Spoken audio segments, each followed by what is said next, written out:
वित्तीय वर्ष 2025-26 में केलो नदी में एनीकट बनाने के कार्यों को जल संसाधन विभाग शुरू कर देना चाहती है, किंतु रेलवे ठेकेदारों ने ओवरब्रिज के नीचे केलो नदी से अब तक न तो गर्डर हटाए हैं और न ही अस्थायी तौर पर बनाए गए रपटा को साफ किया है, जो केलो नदी में बनाए जाने वाले एनीकट के सर्वे में अड़चन बन सकती है। इसे लेकर जल संसाधन विभाग ने रेलवे ठेकेदारों से पत्र व्यवहार भी किया है और कहा है कि तय समय में रेलवे गर्डर हटा दे, अन्यथा जल संसाधन विभाग रेलवे ठेकेदारों पर न सिर्फ जुर्माने की कार्रवाई करेगी बल्कि इसके बाद खुद नदी से गर्डर हटाने का काम करेगी। 2022-23 में चौथी रेल लाइन का काम शुरू किया गया था। इसके लिए रेलवे ठेकेदारों ने जल संसाधन विभाग के केलो परियोजना से अस्थायी तौर पर नदी में मिट्टी का रपटा बनाने के लिए विभाग से एनओसी ली थी, लेकिन चौथे रेल लाइन का तकरीबन काम पूरा हो जाने के बाद भी रेलवे ठेकेदारों ने अब तक नदी से अस्थायी रपटा नहीं हटाया है, जो एनीकट के कार्यों को प्रभावित कर सकता है।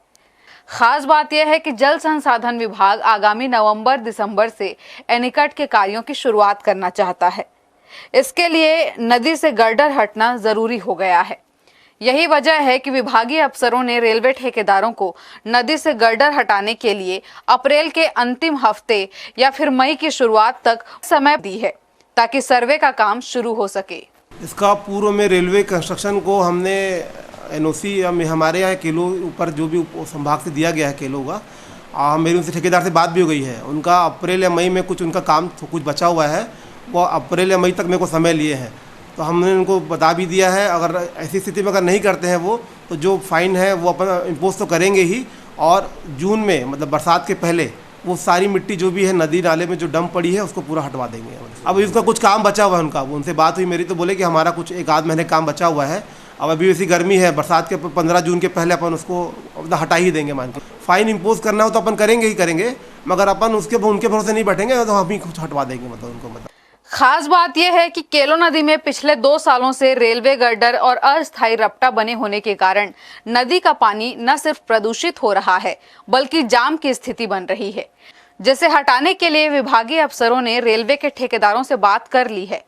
बावजूद इसके अगर तय समय पर गर्डर नहीं हटाए जाते हैं और अस्थायी रपटा नहीं हटाया गया तो जल संसाधन विभाग रेलवे ठेकेदारों पर जुर्माना लगाने की बात कह रहा है। बावजूद इसके अगर तय समय पर गर्डर नहीं हटाए जाते और अस्थायी रपटा नहीं हटाया गया तो जल संसाधन विभाग रेलवे ठेकेदारों पर जुर्माना की कार्रवाई करेगा और इसके लिए विभाग खुद नदी से गर्डर हटाने का काम भी करेगा। हर्ष न्यूज के लिए राहुल अधिकारी के साथ संतोष मेहर की रिपोर्ट।